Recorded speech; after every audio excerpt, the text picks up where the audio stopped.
Okay, welcome back to the channel everybody. We're outdoors and it's lesson time. We're going to talk about width in the backswing. So recently I had a pupil come into me. He said to me, I'm working on my width. I'm trying to get it nice and wide because I'm striving for some power and some distance on my golf shots. But what he was actually doing was actually crippling him of actual power and distance. So we're going to talk a little bit about that. Sometimes maybe trying to create width in a golf backswing can actually hinder you more than actually help you.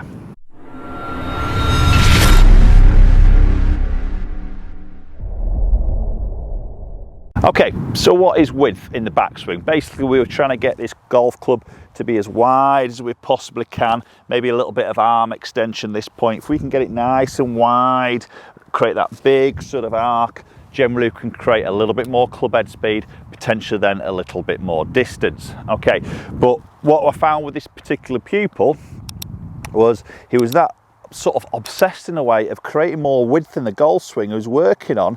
He was actually, yes, he was creating the width, he was going wide, but what was happening was his actual body was also moving off the golf ball. So he was actually creating a little bit of a sway and not a rotation. Now we know rotation is important in the golf swing because that helps us to generate some power and use our bigger muscles to then obviously unravel that back into that golf ball. So yes, he was creating some width, but he was actually creating less rotation, so not winding himself up. So what I mean by that is, as he was taking the club away, there was more of an effort of going away from the golf ball. That was actually pulling him across. His right trail hip was sort of swaying outside the boundary of his trail foot there, and actually he was in a position where his backswing was actually quite short with very little shoulder rotation, and obviously moved a long way off the golf ball. Now, as he's transitioned on the downswing, he's obviously trying to create some speed there, and because he was so far over here, he just simply didn't have enough time to get back, and he was hitting it off his back foot. And we know what happens. There's a list of items there which are going to really get destructive. Is your angle of attack, your low point control, your ball striking, delivering too much dynamic loft, and the list goes on, and all that is stripping ball speed away from you and obviously accuracy at the same time. So don't get me wrong, width is good, but we've got to be careful on how we actually do it. So what I'd like you to sort of think a little about here is having like boundaries of your body. So outside your lead foot and your trail foot, we've got sort of boundaries. Imagine sort of vertical lines running up.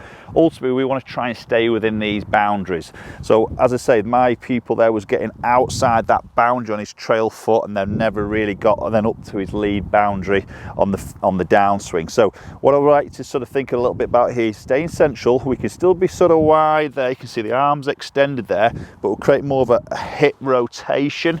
So that trail hip sort of goes behind us a little bit more at that part of the swing, and we turn more up to the top of the backswing. Okay, so we might feel a little bit more centered. We're turning and we're inside that trail boundary of the body.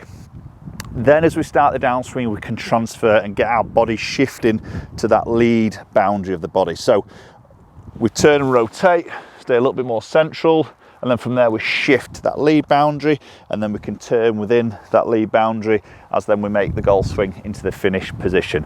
So again, just be careful when we're talking width or you're focusing on width, it's not to let that upper body sway off the golf ball. Okay, so I'm just going to focus on my right hip sort of turning with inside my boundary, which helps me to stay a little bit more centered on the golf ball, and then we can transfer from there.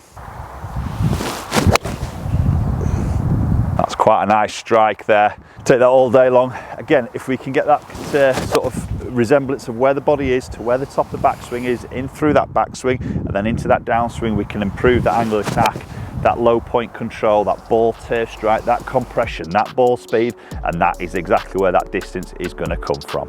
Okay, appreciate watching the video as always. Hopefully it's helped. If it has, appreciate hitting the like button.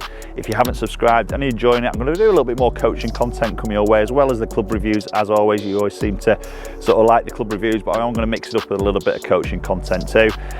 So, you know, if you do enjoy it, as I say, hit that subscribe. Very, very much appreciate it, and hopefully I'll catch up with you all very soon.